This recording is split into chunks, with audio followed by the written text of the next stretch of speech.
haddaba dilka ugu dambeeyay ee haweeneydaasi dalka Kenya u dhalatay waxa uu keenay in hay'ado fara badan oo ku samafalka ah ay wadanka ka baxeen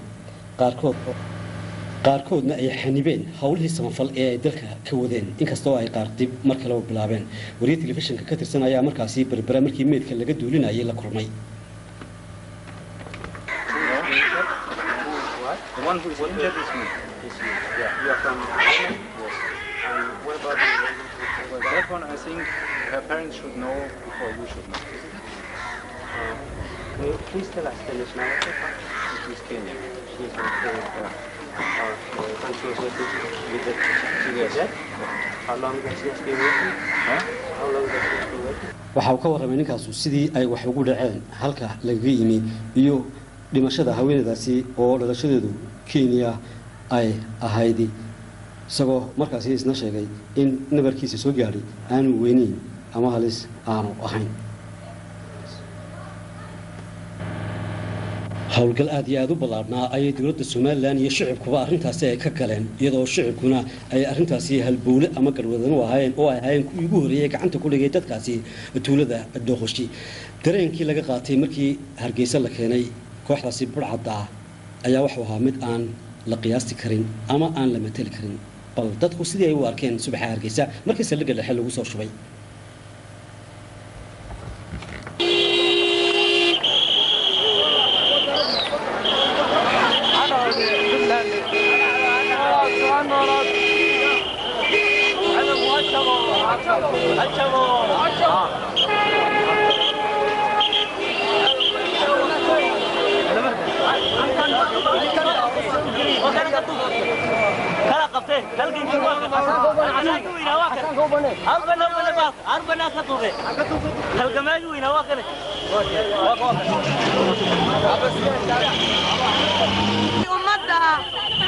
lagu dilay sida sharci darrada tuugta iyo burcadku ay dileen waanu ka xunnaa gacan birana waanu ku qabanayna Allahu akbar Soomaaliland u dhashay meel kasta aanu joogno haddaan gudaha joogno iyo haddaan dabadda joogno dalkayaga daafaciyaanu uga taaganahay oonanu dhibaato u ogolayn oonanu kala gur ogolayn ilaa halka cadceedu ka soo baxda iyo halka u dhacdo haddaanu dumarka Soomaaliland nahay gacan biraynu cadowga kaga hortagayna waxaananu u hambalyaynaa raggayaga ciidankayaga iyo geeljirahayaga gacanta ku soo dhigay tuugta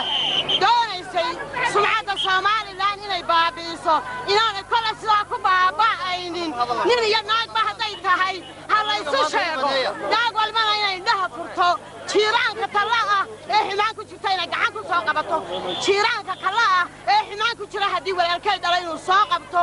anoo ciidayda u hadlaya nin jeclaysi iyo qofna u hadlayn cidina igu kalifin inaan hadlo sidaasaan xogtayga ku dhiibtay السلام عليكم ورحمة الله وبركاته أنا قاعد هذا يا أفك الدوينها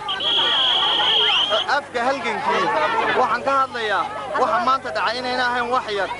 وحلا ديال صدنا هنا هين هذا وجد ذلك اللي قول حري يسوى شعر عاد فوق الشدين وما أنت نهر كيس ده حديث تشوفه haddaba kooxdaasi iyaga ah ee dilkaasi geystay lama soo qabtay waa kuwan idin muuqda sidaanu isla maalmahaasba telefishinka Soomaaliland Hargeysa idin ka soo deynay ka bacdi markii aanu xabsiga gudihiisa aanu waraysiyo kaga soo qaadnay su'aal weeyaan su'aashu waa maxay aniga wala waraystay dawladdu waraystay bas intaas waqti kale aniga waraysi kalmiyo aduu keen haray ما وصلتي أنا موقتها أنا وصلت ويا وحي تاريخ أنت صافي أنا صافي ما قلنا أنا دول بس واحد تقول دوي ورثتي مخابرات كذا ورثتي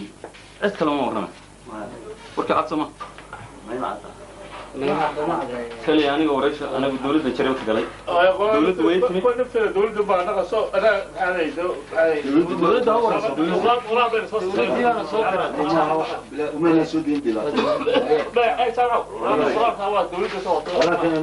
أنا قد دولة ورثتي دولة دي ورثتها ورهم فيها أوكي وين ما عاوز تحنيه يو يا حاجة كلها توشي يا والله أنت اسم بالفعل أنت حاجة كلامي يا كلام هذا كلمة حتى أي دلعنا أرضي بالله جامع يسوي بص بأنا هي هذا مثل ما كلمة دلعنا أنت عنها تغنى ولا كتبني عمقي إيه تحضر إيه غير العادة سهر يسويشيد يتشوي عن الورث ما دون إنه هذا الذنب أنا وأنا ورثنا وإحنا الورث دولة كورث هذا جامع ولا ليس هاي هرت اللي يسوي أنا كدولة تبين dadkaasi haddaba la laayay ee ajaanibka waxaa ka hadlay madaxweynaha Soomaaliland daahir yaal ka hayn maalmahaasi falalkii waxshinimada ahaa ee ka dhacay Boorama iyo Sheekh iyo qoysaskoogiiba maanta waxaan jeclahay inaan u gudbiyo dareenkayga dadweynaha reer Soomaaliland ee ku wajahan labada fal ee ka dhacay Boorama iyo Sheekh ka hore oo lagu dilay dhakhtaradii samafalka ahayd Annalina Tanoli ee magaalada Boorama 5 Oktoobar iyo tan lagu dilay labada macallin ee SOS ka shaqeynayay Richard Gardner Eaton iyo Eaton waxaaskiisa ahayd falkaas oo ah waxshinimo ah